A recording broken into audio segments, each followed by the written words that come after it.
उसने मोहब्बत की, लेकिन किस्मत ने उसे अकेला छोड़ दिया। बारिश की हल्की बूंदें शहर की सड़कों को भिगो रही थी। शाम का वक्त था, लोग अपने अपने घरों की तरफ लौट रहे थे। लेकिन रेलवे स्टेशन के उस कोने में बैठा आरिफ कहीं जाने की हालत में नहीं था। उसकी आंखें लाल थी, जैसे कई रातों से सोया ना हो। हाथ में एक पुरानी तस्वीर थी।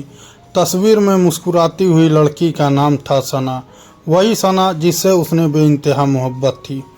आरिफ ने कांपते हाथों से तस्वीर को देखा और धीमे से बोला, तुमने कहा था ना हमेशा साथ रहोगी। उसकी आंखों से एक आंसू तस्वीर पर गिर पड़ा। कभी यही स्टेशन उनकी मुलाकातों का गवाह हुआ करता था। सना कॉलेज खत्म होने के बाद यहीं उससे मिलने आती थी। दोनों घंटों बातें करते थे, छोटे छोटे सपने देखते। एक छोटा सा घर, घर के बाहर सफ़ेद फूल और अंदर सिर्फ मोहब्बत। लेकिन किस्मत को शायद ये मंजूर नहीं था। 3 साल पहले आरिफ एक साधारण लड़का था। उसके पिता दर्जी थे और माँ लोगों के घरों में सिलाई करती थी। गरीबी थी मगर घर में सुकून था। आरिफ पढ़ाई के साथ साथ एक मोबाइल शॉप पर काम करता था, वहीं से थोड़ी कमाई हो जाती थी। एक दिन कॉलेज के बाहर उसकी नज़र पहली बार सना पर पड़ी। सफ़ेद दुपट्टा, चेहरे पर मासूम मुस्कान और आंखों में अजीब सी शराफत। आरिफ बस उसे देखता रह गया। उस दिन पहली बार उसे लगा कि शायद यही मोहब्बत होती है। कुछ दिन बाद किस्मत ने दोनों को आमने सामने ला खड़ा किया। सना का मोबाइल ख़राब हो गया था और उसी दुकान पर आई जहां आरिफ काम करता था। भैया ये फ़ोन ठीक हो जाएगा। आरिफ ने फ़ोन लिया मगर उसकी नज़र फ़ोन पर कम और सना पर ज़्यादा थी। जी हो जाएगा, सना मुस्कुराई। बस वही मुस्कान आरिफ के दिल में उतर गई। उस दिन के बाद सना अक्सर दुकान पर आने लगी, कभी फ़ोन का बहाना, कभी रिचार्ज का। धीरे धीरे दोनों की बातें शुरू हो गई। फिर दोस्ती, और दोस्ती कब मोहब्बत में बदल गई पता ही नहीं चला। सना बहुत समझदार लड़की थी। वह हमेशा आरिफ को आगे बढ़ने के लिए कहती, तुम एक दिन बहुत बड़े आदमी बनोगे आरिफ। आरिफ हंस देता, अगर तुम साथ रहो ना तो सब कुछ बन जाऊंगा। सना शर्मा कर नज़रें झुका लेती। दोनों की दुनिया बहुत छोटी थी लेकिन खुशियों से भरी हुई। हर शाम दोनों स्टेशन के पास वाली चाय की दुकान पर मिलते, एक कप चाय और घंटों बातें। आरिफ अपने सपनों के बारे में बताता, मैं एक दिन अपना बिजनेस खोलूँगा, फिर तुम्हें दुल्हन बनाकर अपने घर ले जाऊंगा। सना की आंखें भर आती, बस जल्दी आ जाना, मुझे किसी और का होने से डर लगता है। आरिफ उसका हाथ पकड़ लेता, जब तक मैं ज़िंदा हूँ तुम्हें कोई मुझसे अलग नहीं कर सकता। लेकिन इंसान वादे करता है और किस्मत उन्हें तोड़ देती है। एक दिन सना अचानक बहुत परेशान दिखी। उसकी आंखें सूजी हुई थी। आरिफ घबरा गया, क्या हुआ सना? सना कुछ देर चुप रही, फिर रो पड़ी, अब्बू मेरी शादी करना चाहते हैं। आरिफ के पैरों तले ज़मीन खिसक आई। क्या? उन्होंने एक लड़का देखा है, बहुत अमीर है। आरिफ की आंखें भर आई, तो तुमने क्या कहा? सना रोते हुए बोली, मैंने मना किया लेकिन वो नहीं मान रहे। उस रात आरिफ सो नहीं पाया। उसे पहली बार अपनी गरीबी से नफरत हुई। पहली बार उसे लगा कि मोहब्बत गरीबों के लिए नहीं बनी। अगले दिन वह सना के घर गया। बहुत हिम्मत करके उसे उसके पिता से बात की, अंकल मैं सना से बहुत मोहब्बत करता हूँ। सना के पिता ने उसे ऊपर से नीचे तक देखा। कमाते क्या हो? आरिफ चुप हो गया। घर है? चुप्पी। Bank balance? आरिफ की आंखें झुक गई। सना के पिता की आवाज़ और सख्त हो गई, मोहब्बत पेट नहीं भरती लड़के, मेरी बेटी कोई गरीबी नहीं झेलेगी। आरिफ की आंखें भर आई। मैं मेहनत करूंगा अंकल, बहुत खुश रखूंगा उसे। जब आदमी खुद संभला ना हो तो वो किसी और को क्या संभालेगा। इतना कहकर उन्होंने दरवाज़ा बंद कर दिया। उस बंद दरवाजे के पीछे सिर्फ घर नहीं बंद हुआ था, आरिफ की पूरी दुनिया बंद हो गई थी। उस रात सना ने उसे कॉल किया, बहुत रो रही थी, मुझे माफ़ कर देना आरिफ, मैं लड़ नहीं पा रही। आरिफ ने खुद को संभाला, नहीं तुम रो मत, मैं सब ठीक कर दूंगा। लेकिन अंदर से वह टूट चुका था। उसने दिन रात मेहनत शुरू कर दी, दो नौकरी करने लगा। नींद खत्म, सुकून खत्म, बस एक सपना बचा था, सना को अपना बनाना। लेकिन किस्मत उससे भी तेज़ निकली। एक दिन सना ने कांपती आवाज़ में कहा, मेरी शादी अगले महीने है। ये सुनकर आरिफ की सांसें रुक गई। उसने बहुत देर तक कुछ नहीं कहा, फिर बस इतना पूछा, तुम खुश हो? उधर से सिर्फ रोने की आवाज़ आई। अगर खुश होती तो रोती नहीं। आरिफ दीवार से लगकर बैठ गया। उसे लगा जैसे किसी ने उसके सीने से दिल निकाल लिया हो। शादी का दिन आ गया। पूरा घर रोशनी से सजा था। लोग खुश थे, ढोल बज रहे थे, लेकिन एक इंसान ऐसा था जिसकी पूरी दुनिया उजड़ रही थी। आरिफ दूर खड़ा सिर्फ एक झलक देखने आया था। दुल्हन के जोड़े में सना बहुत खूबसूरत लग रही थी। आंखों में उसकी आंखों लगातार रो रही थी। एक पल के लिए दोनों की नज़रें मिली। सना की आंखें जैसे कह रही थी, मुझे माफ़ कर देना, और आरिफ की आंखें कह रही थी, मैं आज भी सिर्फ तुम्हारा हूँ। निकाह पढ़ा गया और एक पल में सना किसी और की हो गई। उस रात आरिफ पहली बार टूटकर रोया। इतना रोया कि उसकी आवाज़ तक बैठ गई। उसे लग रहा था जैसे उसकी ज़िंदगी ख़त्म हो गई हो, लेकिन उसे नहीं पता था असल दर्द तो अभी बाकी था। निकाह की उस रात के बाद आरिफ पूरी तरह बदल गया। पहले जो लड़का हर छोटी बात पर मुस्कुरा देता था, अब कई दिनों तक किसी से बात नहीं करता। उसने खुद को काम में झोंक दिया। सुबह दुकान, रात को गोदाम में नौकरी और देर रात सुनसान सड़कों पर अकेले चलते रहना, बस यही उसकी ज़िंदगी बन गई थी। लेकिन सच तो ये था कि इंसान दुनिया से छुप सकता है, अपने दर्द से नहीं। हर रात जब वह अपने कमरे की लाइट बंद करता, सना की यादें उसके सामने आकर बैठ जाती। वही हंसी, वही बातें, वही सपने जो अक्सर सिर्फ याद बन चुके थे। उसने कई बार खुद को समझाया वो अब किसी और की अमानत है, लेकिन दिल मानने को तैयार ही नहीं था। उधर सना की ज़िंदगी भी उतनी आसान नहीं थी। जिस लड़के से उसकी शादी हुई थी उसका नाम फैज़ान था। बहुत अमीर घर था, बड़ा बिजनेस, बड़ी गाड़ियाँ, बड़ा बंगला, लेकिन उस घर में मोहब्बत नहीं थी। फैज़ान को सना से ज़्यादा अपने स्टेटस की फिक्र थी। शादी के कुछ दिन बाद ही सना को एहसास हो गया कि उसने सिर्फ घर बदला है, सुकून नहीं पाया। फैज़ान अक्सर देर रात घर आता, फ़ोन में बिजी रहता और छोटी छोटी बातों पर गुस्सा करता। एक रात सना ने सिर्फ इतना कहा, आज अम्मी की बहुत याद आ रही है। फैज़ान झल्ला कर बोला, अगर इतना ही याद आती है तो वहीं चली जाओ। सना चुप हो गई। उसने पहली बार महसूस किया कि मजबूरी में किया गया रिश्ता इंसान को अंदर से मार देता है। धीरे धीरे उसकी मुस्कान गायब होने लगी, चेहरा उदास रहने लगा। लेकिन सबसे ज़्यादा तकलीफ़ उसे तब होती जब वह आरिफ को याद करती। उसे याद आता कैसे आरिफ उसकी छोटी सी तकलीफ़ पर घबरा जाता, कैसे बारिश में भीगने पर उसे डांटता था, कैसे हर दुआ में उसका नाम लेता था। और अब वह किसी ऐसे इंसान के साथ थी जिसे उसके आंसुओं से भी फर्क नहीं पड़ता था। एक रात सना अपने कमरे में अकेली बैठी रो रही थी। उसने अलमारी खोली और कपड़ों के बीच छुपी हुई पुरानी तस्वीर निकाली जिसमें वह और आरिफ साथ थे। तस्वीर देखते ही उसकी हिचकियां बन गई। काश मैं तुम्हारी हो जाती आरिफ। उस वक्त कमरे का दरवाज़ा खुला, फैज़ान अंदर आया। उसने तस्वीर देख ली। उसकी आंखों में गुस्सा उतर आया। यह कौन है? सना डर गई। वो कॉलेज का दोस्त था। फैज़ान ने तस्वीर छीनकर ज़मीन पर फेंक दी। शादी के बाद भी गैर मर्द की तस्वीर संभाल कर रखी है तुमने। सना रो पड़ी। ऐसा कुछ नहीं है, लेकिन फैज़ान ने उसकी एक नहीं सुनी। उस रात पहली बार सना ने अपने रिश्ते का असली चेहरा देखा। वह पूरी रात रोती रही और दूसरी तरफ उसी रात आरिफ भी बेचैन था। कई महीने बाद अचानक उसे सना की बहुत याद आ रही थी। दिल घबरा रहा था जैसे कोई अपना बहुत तकलीफ़ में हो। सुबह उसने बहुत हिम्मत करके सना को मैसेज किया, तुम ठीक हो?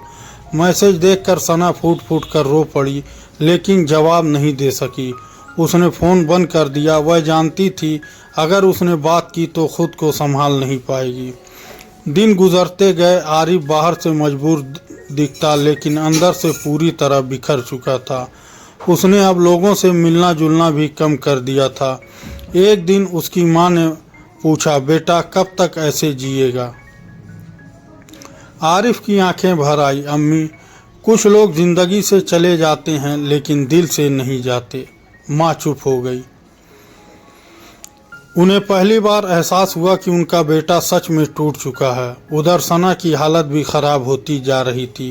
फैजान अब उस पर शक करने लगा। फ़ोन चेक करना, बात बात पर गुस्सा करना, उसे अकेला छोड़ देना, ये सब रोज़ की बात हो गई। सना अंदर ही अंदर घुट रही थी, लेकिन वह किसी से कुछ कह भी नहीं सकती थी, क्योंकि दुनिया हमेशा यही कहती है कि अब वही तुम्हारा घर है, सब्र करो। एक दिन सना अपनी बालकनी में खड़ी थी, बारिश हो रही थी। उसे अचानक वो दिन याद आया जब आरिफ ने बारिश में उसका हाथ पकड़कर कहा था, अगर कभी मैं तुमसे दूर हो गया ना तो बारिश में मुझे याद कर लेना। सना जोर जोर से रोने लगी। उसने पहली बार महसूस किया कि कुछ मोहब्बतें कभी ख़त्म नहीं होती, चाहे रिश्ता ख़त्म हो जाए। कुछ दिन बाद अचानक सना की तबीयत बहुत ख़राब हो गई। उसे अस्पताल ले जाया गया। डॉक्टर ने कहा इन्हें बहुत ज़्यादा मानसिक तनाव है। फैजान को पहली बार थोड़ा एहसास हुआ कि सना अंदर से टूट चुकी है, लेकिन शायद अब बहुत देर हो चुकी थी। उसी अस्पताल में किस्मत ने एक बार फिर आरिफ और सना को आमने सामने ला खड़ा किया। आरिफ अपनी माँ की दवाई लेने आया था। अचानक उसकी नज़र सामने बैठी सना पर पड़ी। वह एक पल के लिए जम गया। सना भी उसे देखकर रो पड़ी। दोनों कई मिनट तक सिर्फ एक दूसरे को देखते रहे, जैसे वक्त वहीं रुक गया हो। आरिफ धीरे से उसके पास आया। तुम इतनी कमज़ोर क्यों हो गई? सना खुद को रोक नहीं पाई। उसकी आंखों से आंसू बहने लगे। शायद मोहब्बत खो देने के बाद इंसान ऐसा ही हो जाता है। आरिफ की आंखें भी भर आई। वह बहुत कुछ कहना चाहता था, लेकिन वह कह नहीं पाया, क्योंकि अब उनके बीच सिर्फ दूरी नहीं, एक पूरा रिश्ता खड़ा था। उसी वक्त फैजान वहां आ गया। उसने आरिफ को देखा और गुस्से से भर गया। फिर तुम? सना घबरा गई। आरिफ पीछे हट गया। मैं बस ऐसे ही। लेकिन फैजान ने उसका कॉलर पकड़ लिया। मेरी बीबी से दूर रहना, समझे? पूरा अस्पताल उन्हें देखने लगा। सना रोती रही, छोड़ दीजिए उन्हें, लेकिन फैजान नहीं माना। आरिफ ने खुद को छुड़ाया और शांत आवाज़ में कहा, मैं आज भी सिर्फ उसकी खुशी चाहता हूँ। इतना कहकर वह वहाँ से चला गया। सना उसे जाते हुए देखती रही और महसूस करती रही कि उसने ज़िंदगी में सबसे कीमती इंसान खो दिया। लेकिन उसे नहीं पता था अभी किस्मत उनके लिए एक और बड़ा दर्द लिख चुकी थी। मोहब्बत अधूरी रह गई, लेकिन दर्द हमेशा के लिए ज़िंदा हो गया। अस्पताल वाली घटना के बाद सना पूरी तरह टूट चुकी थी। उस रात उसने बहुत देर तक आईने के सामने खुद को देखा। चेहरे की वो मुस्कान कहीं खो चुकी थी। आंखों के नीचे काले घेरे, होठों पर खामोशी और दिल में ऐसा दर्द जिसे वह किसी को बता भी नहीं सकती थी। उसे अब साफ समझ आ गया था कि इंसान सिर्फ पैसे से खुश नहीं रह सकता। जिस रिश्ते में मोहब्बत ना हो, वह रिश्ता धीरे धीरे इंसान को अंदर से ख़त्म कर देता है। उधर आरिफ भी उस मुलाकात के बाद बेचैन रहने लगा। कई सालों बाद उसने सना को इतने करीब से देखा था। वह लाख कोशिश कर रहा था खुद को संभालने की, लेकिन हर कोशिश हार जाती। उसकी आंखों के सामने बार बार वही कमज़ोर चेहरा आ जाता। वह खुद से पूछता, क्या सच में वो खुश नहीं है? लेकिन फिर खुद को रोक लेता। अब उसे सोचने का कोई हक नहीं रहा। मुझे अगर मोहब्बत हक कहाँ देखती है, वह तो बस दिल में रहती है। कुछ दिन बाद अचानक रात के 2 बजे आरिफ के फ़ोन पर एक कॉल आई। अनजान नंबर था। उसने फ़ोन उठाया। उधर से सिर्फ रोने की आवाज़ आ रही थी। आरिफ घबरा गया। हेलो, कौन? फिर धीमी सी आवाज़ आई, आरिफ, ये सना थी। उसकी आवाज़ इतनी टूटी हुई थी कि आरिफ का दिल कांप गया। सना, इतनी रात को सब ठीक है ना? सना फूट पड़ी, मुझे तुमसे बात करनी है, बस आखिरी बार। आरिफ के पैरों तले ज़मीन खिसक गई। ऐसी बातें मत करो। क्या हुआ? सना कुछ देर रोती रही, फिर बोली, कभी कभी ना इंसान बाहर से ज़िंदा दिखता है, लेकिन अंदर से मर चुका होता है। आरिफ की आंखें भर आई। तुम कहाँ हो? मैं आ रहा हूँ। लेकिन सना ने मना कर दिया। नहीं, अब बहुत देर हो चुकी है, पागल मत बनो।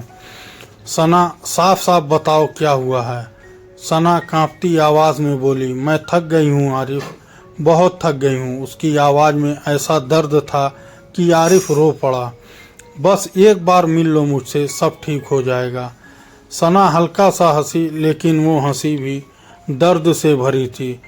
कुछ चीज़ें कभी ठीक नहीं होती, इतना कहकर उसने फ़ोन काट दिया। आरिफ पूरी रात परेशान रहा। सुबह होते ही वह सना के घर पहुंच गया, लेकिन वहां भीड़ लगी हुई थी। घर के लोगों की आंखें नम थी, औरतें रो रही थी। आरिफ का दिल जोर जोर से धड़कने लगा। उसने किसी से पूछा, क्या हुआ है? आदमी ने भारी आवाज़ में कहा, फैजान की बीवी ने रात में जहर खा लिया। यह सुनते ही आरिफ के हाथ कांपने लगे। उसकी सांसें रुक गई। नहीं, वह पागलों की तरह अंदर भागा। कमरे में सफ़ेद चादर के नीचे सना लेटी थी। पूरी दुनिया जैसे वही खत्म हो गई। आरिफ धीरे धीरे उसके पास गया, कांपते हाथों से चादर हटाई, और जैसे ही उसने सना का चेहरा देखा, वह जोर से रो पड़ा। सना की आंखें हमेशा के लिए बंद हो चुकी थी। चेहरे पर अजीब सी शांति थी, जैसे सारे दर्द खत्म हो गए हों। आरिफ ज़मीन पर बैठ गया। उसके आंसू रुक ही नहीं रहे थे। तुमने ऐसा क्यों किया सना? लेकिन अब जवाब देने वाला कोई नहीं था। सना जा चुकी थी हमेशा के लिए। उसी वक्त सना की माँ रोते हुए उसके पास आई। उनके हाथ में एक छोटी सी डायरी थी। उन्होंने रोते हुए कहा, ये तुम्हारे लिए छोड़ गई है। आरिफ ने कांपते हाथों से डायरी खोली। पहले पन्ने पर लिखा था, अगर ये डायरी आरिफ तक पहुँचे तो समझ लेना मैं अब इस दुनिया में नहीं हूँ। आरिफ की आंखों से आंसू टपकने लगे। उसने आगे पढ़ना शुरू किया। आरिफ, मैंने कोशिश की थी तुम्हारे बिना जीने की, लेकिन नहीं जी पाई। मैं हर दिन मर रही थी। सब कहते सब ठीक कर देता है, लेकिन कुछ दर्द ऐसे होते हैं जो इंसान को धीरे धीरे ख़त्म कर देते हैं। मुझे माफ़ कर देना, मैं तुम्हारी होकर भी कमी तुम्हारी नहीं बन सकी। जब मेरी शादी हुई थी उसी दिन मैं अंदर से मर गई थी। काश उस दिन मैं सबके खिलाफ जाकर तुम्हारा हाथ पकड़ लेती तो शायद आज जिंदा होती। आरिफ जोर जोर से रोने लगा। डायरी के पन्ने उसके आंसुओं से भीग चुके थे। आखिरी लाइन पढ़ते ही उसकी दुनिया फिर टूट गई। अगर अगली ज़िंदगी हुई तो सिर्फ तुम्हारी बन कर आऊँगी। आरिफ ने डायरी सीने से लगा ली। उस दिन पहली बार लोगों ने एक मर्द को बच्चे की तरह रोते देखा। जनाजा उठने लगा। पूरा माहौल गम में डूबा हुआ था। आरिफ दूर खड़ा बस सना को जाते हुए देख रहा था। वह चाह कर भी उसे रोक नहीं सकता था, क्योंकि कुछ लोग जिंदगी से ऐसे जाते हैं जहां से कोई वापस नहीं आता। सना को दफन कर दिया गया। लोग धीरे धीरे वहां से चले गए, लेकिन आरिफ वहीं बैठा रहा, घंटों तक खामोश, टूटा हुआ। उसने कब्र को देखते हुए धीमे से कहा, तुमने कहा था ना हमेशा साथ रहोगी। देखो मैं आज भी यहीं हूँ। बारिश शुरू हो चुकी थी। आसमान भी शायद उस अधूरी मोहब्बत पर रो रहा था। उस दिन के बाद आरिफ पहले जैसा कभी नहीं रहा। उसने शादी नहीं की, पूरी ज़िंदगी अकेले गुजार दी। लोग अक्सर उससे पूछते, तुमने शादी क्यों नहीं की? वह बस हल्का सा मुस्कुरा देता और कहता, जिससे मोहब्बत की थी वो आज भी मेरे दिल में ज़िंदा है। कहते हैं कुछ मोहब्बतें मुकम्मल नहीं होती, लेकिन उनका दर्द ज़िंदगी भर इंसान के साथ रहता है। और शायद यही अधूरी मोहब्बत की सबसे दर्दनाक सच्चाई है।